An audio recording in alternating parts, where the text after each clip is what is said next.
पहले प्रश्न में जो आपने जवाब दिया है और सत्संग सुनाया है प्राण के विषय में, तो मुझे वो अभी याद आया, ये शुरू करूं तो विष्णु सहस्त्र नाम का स्तोत्र है महाराज जी, जो आम लोग जानते हैं। उसमें 2 शब्द के बहुत जिक्र किया है।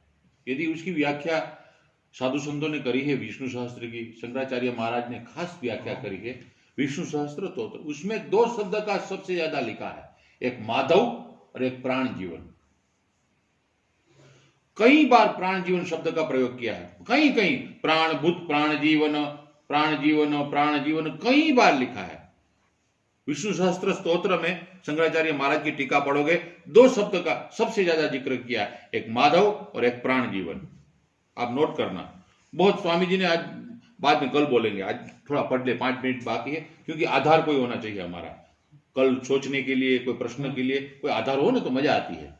चलिए, परमात्मा हिरण्यगर्भ भाव में परमात्मा प्रकृति के अधिष्ठाता बनने के कारण उपासक योगी का देह संबंध रहता है।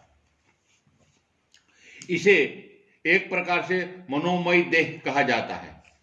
योगावस्था में आत्मा परमात्मा का अंश होता है। योग का उत्कर्ष संपन्न होने के साथ आत्मा ही क्रमशः परमात्मा के रूप में आत्म प्रकाश करता है। यह परमात्मा भाव अभेद में भेद का स्फुरण है, मनोमय स्तर में। लेकिन याद रखना, यह मनोमय स्तर का खेल है।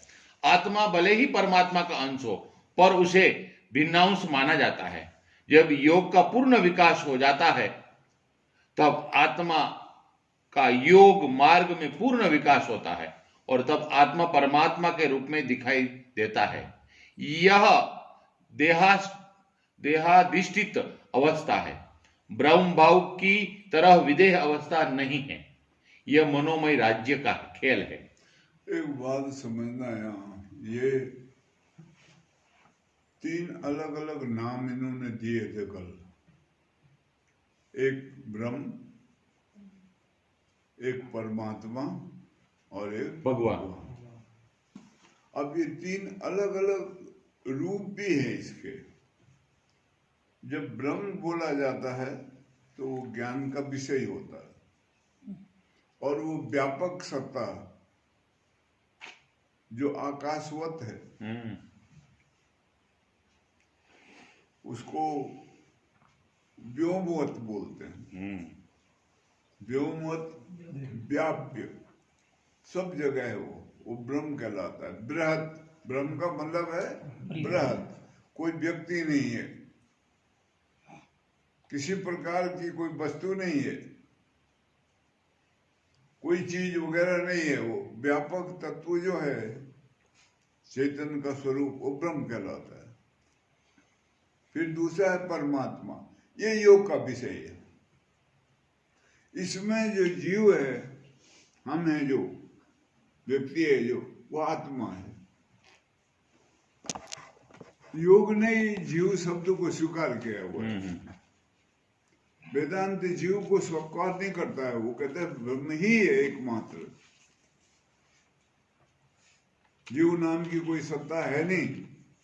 अगर जो जीव है तो वो कभी भी ब्रह्म नहीं हो सकेगा।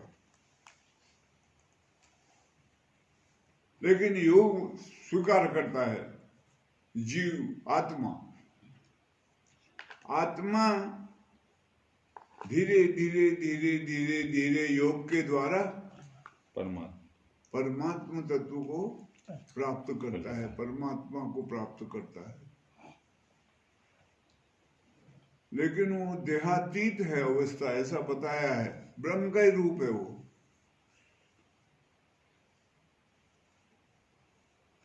तो तीसरा शब्द है भगवान, ये भक्तों का है, योग का विषय नहीं है, भक्ति का विषय है। वो भगवान होता है खट गुण ऐश्वर्य संपन्न,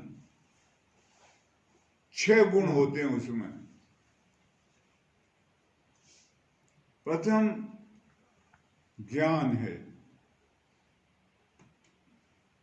दूसरा वैराग्य है, उसको त्याग भी कहा है। तीसरा धर्म है, चौथा ऐश्वर्य है, पांचवा यश है और छठा श्री श्री है। ये खटे गुण या ऐश्वर्य संपन्न जिसमें 6 गुण हैं वो भगवत रूप है, भगवान है। वो व्यक्ति हो सकता है, परमात्मा भी व्यक्ति हो सकता है, लेकिन ब्रह्म व्यक्ति नहीं, व्यापक है। व्यापक है। अगर किसी ने जाना है, वहां पहुंचा है, धारण कर लिया है, तो वो भी व्यापक हो गया। वाह, गगन सदृश्यम हो गया वो। हाँ, आया मुद्दा। इसलिए उसका जो वर्ण है वो उसको मेघ वर्णम कहेंगे। हाँ, बोला था भगवान का वर्ण क्या है? मेघवर्ण। जितने भी हैं, कृष्ण हैं कि राम हैं कि विष्णु हैं कि शंकर हैं, सब नीले नील वर्ण है। प्रतीक है वो व्यापकता का।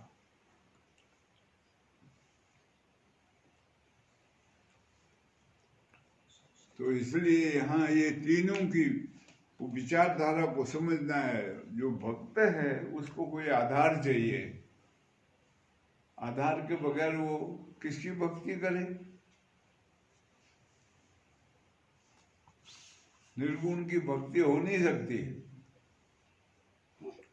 निर्गुण का ध्यान हो सकता है। बड़ा आश्चर्यमय होता है ये सारा खेल। निर्गुण का भजन हो सकता है, ध्यान हो सकता है, योग हो सकता है, ज्ञान हो सकता है, लेकिन जब भक्ति का संबंध आएगा सगुण चाहिए उसके लिए सेवा सामने, और उसमें ये 6 गुण होने चाहिए। इसलिए कृष्ण में 6 गुण माने जाते हैं, इसलिए उनको संपूर्ण माना जाता है।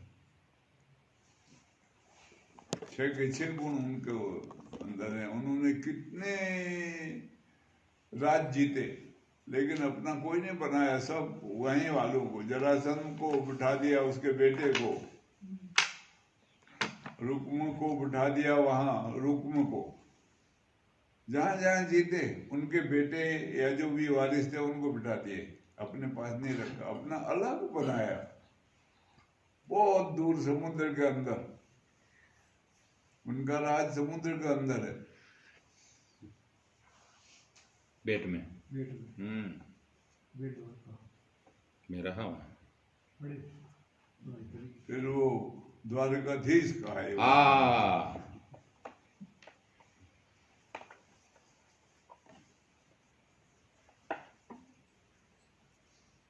तो कुछ भी अपने पास नहीं, सब त्याग है हमेशा। और जब शरीर छोड़ा तब भी मुस्कुराते हुए, और वो जो आया जिसने बाण मारा और रोने लगा बैठ के उनके पास, उसको बोला तू क्यों रो रहा, ऐसा तो होना ही चाहिए था, परिणीति तूने जो किया ठीक किया। अब मेरा जाने का समय आया है तो कुछ तो काम होगा। ऐसा वहां जगह है, देहो सर्ग नाम ना, क्या सुंदर मूर्ति बनी है वहां, ऐसी है वो बाण लगा सोमनाथ के पास। उनके लिए संसार ऐसे ही है जैसे परलोक, कोई फर्क नहीं पड़ता, यहाँ रहने से भी और यहाँ से जाने से भी।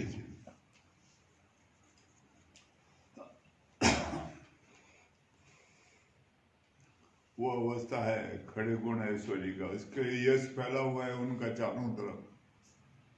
सकल जगत के पाप हरण को यश अपना फैलाऊं,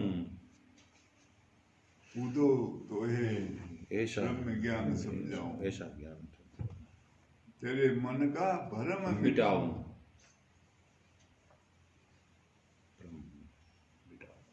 वो यश फैला है, और धर्म के तो वो स्वयं प्रतीक हैं, धर्मराज। इसलिए उनके साथ सेवा में रहती है।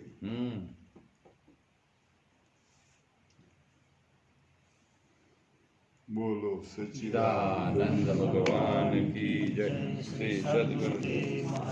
दूरी से प्रश्न है। प्रश्न हमारा जी है